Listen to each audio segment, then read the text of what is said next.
Hello प्यारे बच्चों, welcome to the class. प्यारे बच्चों, आज की क्लास में हम क्लास 10 का सरमन एट बनारस, जो कि बेटी रेंसौ जी के द्वारा लिखा गया है, इसका लॉन्ग क्वेश्चन आंसर लेकर के आए हैं। इसका टेक्स्ट हम लोग पढ़ चुके हैं। आइए प्रश्नों से शुरुआत करते हैं। मोस्ट इंपॉर्टेंट क्वेश्चन है बेटा, जो कई बार बोर्ड एग्जाम में पूछे गए हैं, इसलिए प्रश्नों को बहुत ध्यान से समझना है, पढ़ना है और अपने फेयर कॉपी में नोट डाउन भी करना है। पहले प्रश्न से आज की क्लास की शुरुआत करते हैं। आज का पहला प्रश्न है, why did Kisa Gautami say how selfish I am in my grief, what did she realise about the fate of Mankind.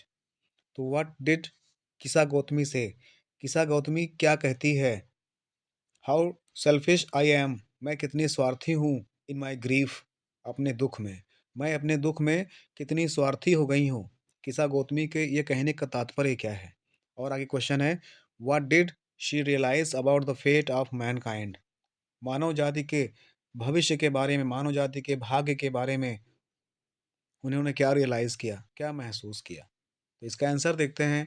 किसा Gautami said she was selfish in her grief because, किसा गौतमी कहती है कि वो अपने ग्रीफ में, अपने दुख में कितनी स्वार्थी हो गई थी, क्योंकि इन हर ग्रीफ, अपने दुख में, शी फॉरगॉट दैट, वो भूल गई थी कि एवरीवन हैड टू सफ़र, हर व्यक्ति को कष्ट सहना है, such type of loss in their life, इस प्रकार के लॉस को, इस प्रकार के दुख को अपने जीवन में। तो वो अपने आप में रियलाइज़ करती है कि वो वास्तव में भूल गई थी कि हर व्यक्ति के जीवन में इस प्रकार के कष्ट का सामना होना ही है। और वो महसूस ये भी करती है कि death is common to all, मृत्यु सभी के लिए सामान्य है।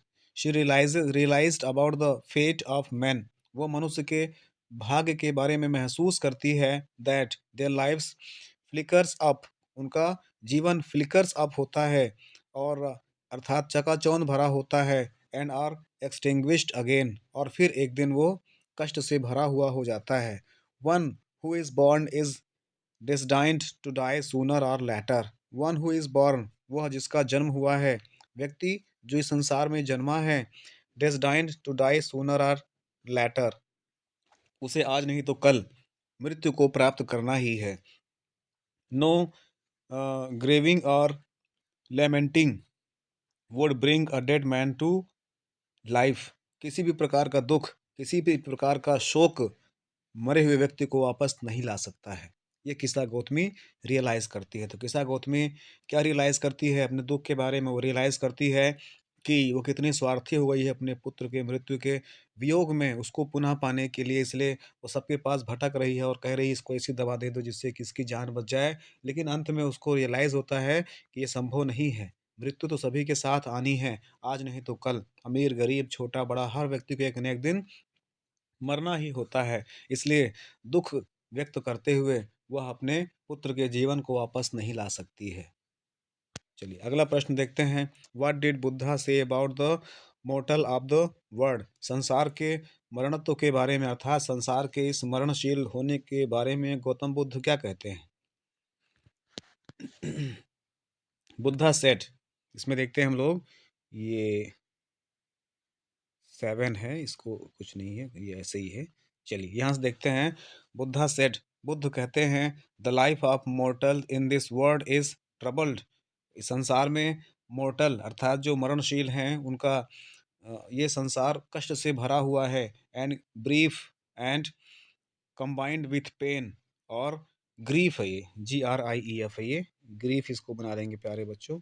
ये grief and combined with pain, यहाँ पर दुख है और दर्द से यह संसार भरा हुआ है। फॉर दीज, और इसीलिए, is not any means by which those that have been burn, अर्थात फॉर दे, क्योंकि, फॉर मीन्स क्योंकि, there is not any means, इसका कोई भी तात्पर्य नहीं है, बाय विच, जिससे, those that have been born, वह जो इस संसार में जन्म लिए हैं, कैन अवॉइड डाइंग, वह मृत्यु से बच सकते हैं, आफ्टर रीचिंग ओल्ड एज, मृत्यु तक पहुंचने के बाद, देयर इज डेथ, मृत्यु तो निश्चित है। अर्थात वो व्यक्ति जो कितना भी कोशिश कर ले, एक न एक दिन उसको बूढ़ा होकर के मृत्यु को प्राप्त करना ही है। आप such a nature are living beings, इस प्रकार से यह संसार में जीने वाले व्यक्तियों का स्वभाव है। As ripe fruits are early in danger of falling, जिस प्रकार से राइप पका हुआ फ्रूट्स फल, जिस प्रकार से पके हुए फल और अर्ली डेंजर उनको अधिक खतरा होता है ऑफ फॉलिंग गिरने का, जिस प्रकार से पेड़ पर लगे हुए फल जो अधिक पके हुए हैं उनके गिरने के चांसेस ज़्यादा होते हैं। सो मोटल्स, उसी प्रकार से मरणता है, उसी प्रकार से नश्वरता है। व्हेन बॉर्न, जो व्यक्ति जन्मा है, और always in danger of death, उसको हमेशा भी मृत्यु मृत्यु का खतरा बना रहता है। एज ऑल अर्थन वेसल्स, जिस प्रकार से मिट्टी के बने हुए घड़े मेड बाय द पोर्टर, जो कि पोर्टर के द्वारा बनाए गए हैं, जो कि कुम्हार के द्वारा बनाए गए मिट्टी के घड़े हैं। एंड इज बीइंग ब्रोकन, एक न एक दिन उसको टूटना ही है, उसका अंत टूट जाना ही है। So is the life of mortals, इसी प्रकार से मरणशील जीवन के साथ भी है, एक न एक दिन तो इसको नष्ट होना ही है। तो इस प्रकार से क्वेश्चन क्या बोल रहा है, बुद्धा इस नश्वरता के, संसार के नश्वरता के बारे में क्या कहते हैं, वो कहते हैं कि जीवन तो मरणशील है, व्यक्ति के जीवन में कष्ट तो आना ही है, ये संसार दुख दर्द और परेशानियों से भरा हुआ है।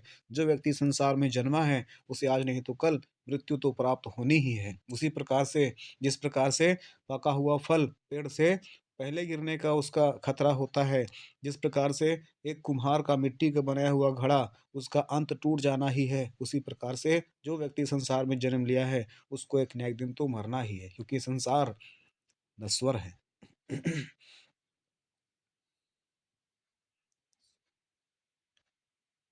अगला प्रश्न आपके सामने है, अगला प्रश्न स्क्रीन पर है, पढ़िए ध्यान से इसको। क्वेश्चन नंबर 3 है लॉन्ग आंसर का। कहता है how did Siddhartha Gautam get enlightenment, Gautam Buddha को या सिद्धार्थ को, गौतम को ज्ञान की प्राप्ति कैसे, इनलाइटमेंट मीन्स ज्ञान की प्राप्ति होना। तो how did Siddhartha Gautam get enlightenment, Siddhartha Gautam को ज्ञान की प्राप्ति कैसे होती है। How did he name the big tree, और उन्होंने उस बड़े पेड़ का क्या नाम रखा था, बोधि ट्री, बोधि ट्री। उन्होंने उस बड़े पेड़ का नाम बोधि ट्री क्यों रखा था, अर्थात जिस पेड़ के नीचे उन्हें ज्ञान की प्राप्ति हुई थी, पीपल के पेड़ के नीचे, उसे उन्होंने बोधि ट्री मीन्स क्या होता है, ज्ञान का वृक्ष, उन्होंने उस वृक्ष को ज्ञान का वृक्ष क्यों कहा था। आंसर देखते हैं। Siddhartha Gautam wandered for 7 years, Siddhartha Gautam 7 वर्षों तक भ्रमण करते रहे, मतलब महल छोड़ने के बाद, सन्यासी होने के बाद 7 वर्षों तक वो भ्रमण करते, संसार का भ्रमण करते रहे। And finally he sat down under a people tree, और अंत में वो एक पीपल के पेड़ के नीचे बैठ जाते हैं। एंड ही गॉट एनलाइटमेंट, और वहाँ पर उनको ज्ञान की प्राप्ति होती है। आफ्टर 7 days ऑफ एनलाइटमेंट, ज्ञान की प्राप्ति के 7 दिन के बाद, he renamed the tree as Bodhi tree, उन्होंने उस पेड़ का नाम रख दिया था बोधि ट्री, अर्थात ज्ञान का वृक्ष, ज्ञान का पेड़। एंड बिगेन टू टीच, और उन्होंने शिक्षा देना, उपदेश देना प्रारंभ कर दिया था। To share his new understanding, अपनी नई समझ को, नई शिक्षा को, नए ज्ञान को साझा करना, शेयर करना शुरू कर दिए थे।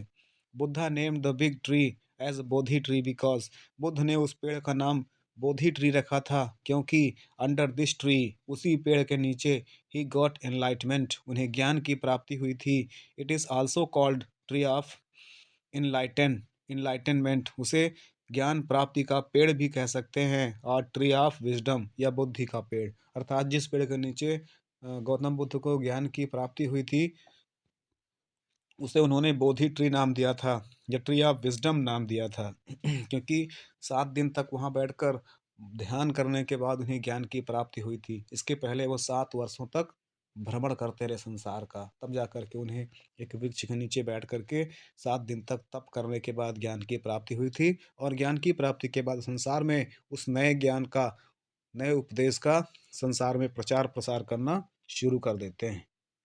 चलिए अगला प्रश्न देखते हैं। क्वेश्चन नंबर 4 है, what did Kisa Gautami learn about death. ये 2023 में, पिछले साल एग्जाम में पूछा जा चुका है। इसको आप लोग ध्यान से पढ़िएगा, समझिएगा, फिर कॉपी में नोट डाउन भी करिएगा। क्वेश्चन कह रहा है, what did Kisa Gautami learn about death, किसा गौतमी ने मृत्यु के बारे में क्या सीख ली, क्या सीखा था, क्या जाना था। अर्थात जब गौतम बुद्ध से मिली, गौतम बुद्ध ने उनको कहा कि आप हैंडफुल ऑफ मस्टर्ड शीट लेकर के आइए, तो वो घर घर घर जाती है, दबाई दबाई जाती है, लेकिन गौतम बुद्ध ने कहा था उसी घर से आप एक मुट्ठी सरसों का बीज लाइएगा, जहाँ पर आज तक किसी की मृत्यु ना हुई हो, किसी का बच्चा, किसी के पति, किसी के माता-पिता या किसी के सगे संबंधी मित्र की मृत्यु ना हुई हो, उसी घर से एक मुट्ठी सरसों का बीज लेकर के आना है। किस्सा गौतमी घर-घर जाती है, लेकिन उसको उस शहर में ऐसा कोई भी घर नहीं मिलता है, जहाँ से जहाँ से वो एक मुट्ठी सरसों का बीज ला सके, जहाँ पर किसी व्यक्ति की मृत्यु ना हुई हो। सबने वही कहा था कि हमारे घर में किसी न किसी की मृत्यु ज़रूर हुई है।